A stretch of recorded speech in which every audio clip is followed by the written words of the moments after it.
Hi, and welcome to the Teaching and Facilitation presentation by myself, Jennie Babcock, and by JT Story. So teaching and facilitation is such an important facet of any and every job within student affairs.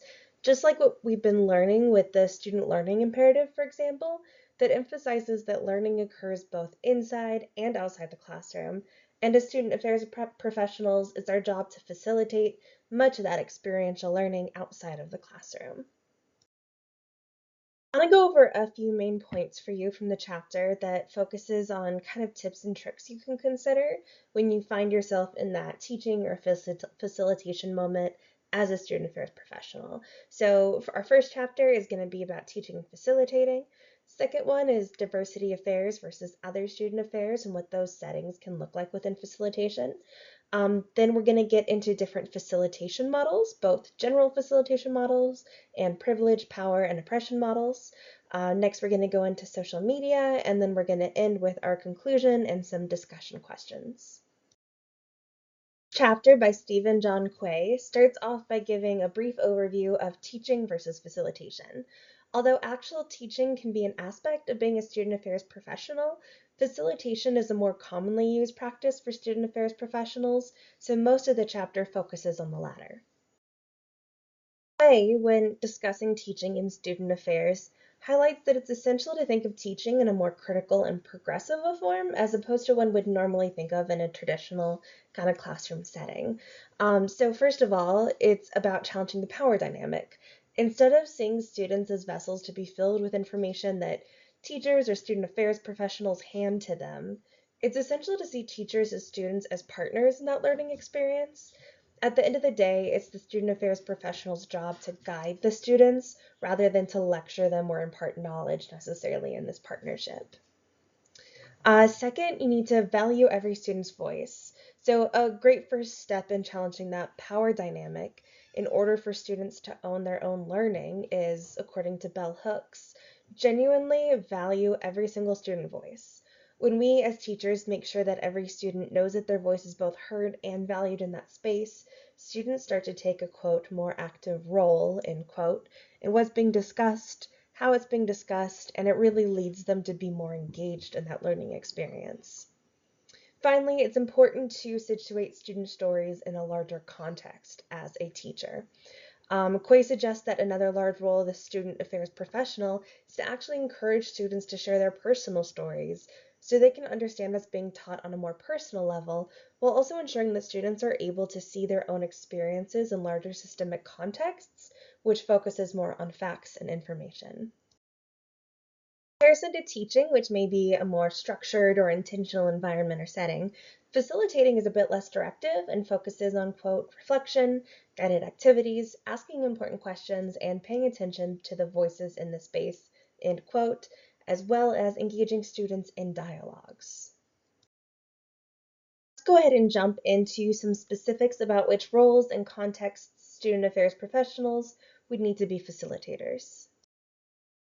Specifically, in diversity affairs, facilitation becomes focused on guiding students through issues like oppression and privilege.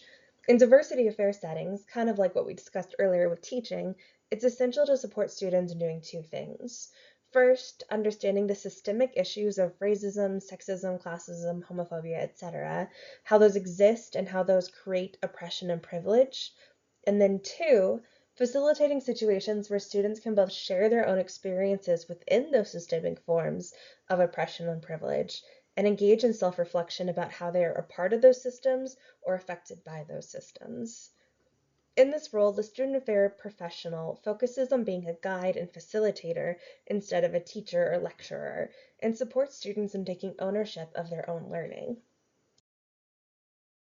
In other student affairs fields, facilitation is still very essential. This can include anything from conflict mediation in a residence hall, where the facilitator needs to use multipartiality to help students understand their social identities, their intersection with power, awareness of biases and assumptions, and how those contribute to the conflict and/or discussion. Facilitation can also be used for community building on campus and really creating relationships with students who are experts on the campus climate and encourage them to become peer facilitators. Finally, facilitation can be used in restorative justice when it comes to student conduct issues, helping students take ownership over mistakes, and collaboratively figure out how to restore justice to those harmed. Okay, so now we kind of get into the meat of the chapter, which are the different facilitation models that student affairs professionals can utilize for student training, mediating conflict, setting expectations, and building community. The first theorists we want to discuss are Chickering and Gamson. Chickering and Gamson have 7 principles of good practice in education. Principle 1 is that increased contact between faculty and students improves students' learning. In fact, according to Patton et al., students should see faculty regularly both in and out of the classroom to develop genuine relationships. Principle 2 is developing reciprocity among students and encouraging students to have meaningful conversations with each other. Principle 3 is encouraging active learning with students instead of just memorization or traditional assignments. This oftentimes includes a lot of self-reflection. Principles 4 and 5 focus on the importance of ensuring students receive feedback and in a timely manner so they're able to actively reflect and grow. Principle 6 focuses on having high expectations and, critically, offering scaffolding and support so students are able to meet those expectations. Finally, Principle 7 highlights the importance of facilitators embracing students and their diverse talents and ways of learning. Baxter Magdala's Learning Partnership Model, or the LPM, is the second useful facilitation model in student affairs. This model focuses on, quote, creating space for students to pursue their own meaning-making processes, end quote. When utilizing this model, it's important to begin with validating students as knowers. Again, this is a reminder that we, as student affairs professionals, are not the holders of all knowledge who treat students as empty vessels. Instead, it's validating students' knowledge and lived experiences as important knowledge within that learning process. Finally, when using this model, facilitators help students realize that meaning is mutually constructed, i.e., that using multiple sources, larger systemic insights, and listening to others' experiences together is what allows us to understand and learn best. The final general facilitation model the text covers is Lev and Wegner's theory that focuses on how students become a part of a community. These authors highlight that it's essential for students to become a part of a community for their learning. This starts with newcomers into a group or community, for example, new RAs, and creating scaffolding opportunities for them to, little by little, become experts in their subject and to understand how they personally contribute to that community. The role of the facilitator, then, is someone who creates scaffolding for those students so they can slowly take on more complex responsibilities over time, allowing them to be contributing members in the community, which, because of that buy-in and that membership, creates better learning experiences and ownership over that learning. Now we're going to go from the general facilitation models into the privilege, power, and oppression facilitation models. These are all very necessary within student affairs and higher education. We touch on the 4-stage intergroup dialogue, 7-step triggering cycle, privileged identity exploration, some of the defensive modes that take place during the triggered responses, as well as feelings of privilege and defense against one's own privilege. The goal of using the 4-stage intergroup dialogue model is to essentially build trust within a group to provide more engaging dialogue, which then promotes the action of social change. During stage 1, it is most important as the facilitator to set clear guidelines for the participants in the group. Having boundaries that are established allows people to come into a dialogue with an awareness of those around them and how to be compassionate towards everyone's living experiences. This stage is meant to create trust, build rapport within a group, and to create comfort amongst the participants to communicate during more difficult topics later on. Moving on to stage 2, the facilitator is assisting the participants in discovering their similarities and disparities amongst the group. This can also be effective by focusing in on smaller groups. The stage allows people to find comparable identities to relate to, especially to help prep a group for harder conversations down the road, such as privilege, racism, and oppressive societal structures. Participants in Stage 3 are working towards understanding how they play a personal role in oppressive societal structures and systems, whether the participants are complicit in these systems or against them. This stage allows the participants to recognize their beliefs, their impact in those oppressive structures, and then the privilege that they may retain. The main goal is to create engagement on how to take action in social changes. Stage 4, being the final stage of this model, is meant to move a group from having dialogue to taking action. Taking action allows the participants to not only make necessary social changes in a society, but also help participants better understand the experiences of others around them. When being a facilitator of dialogue, especially engagement on privilege, power, and oppressive topics, it is understandable that there will be emotional responses to some of the dialogue. The 7-step triggering cycle helps facilitators in higher education navigate these triggers and be more aware of how to respond appropriately. Dialogue begins and something in the conversation triggers a root traumatic memory. This is then a lens in which the material could be seen through and communicated. Responses are then influenced by the material in which they have personally constructed. Then there is reactions to the dialogue. This response may in fact be a root memory that causes a triggered emotional response from participants or other facilitators. It is important to recognize these steps and be conscientious of them as a facilitator. It is not always easy to recognize when you could be creating triggered responses.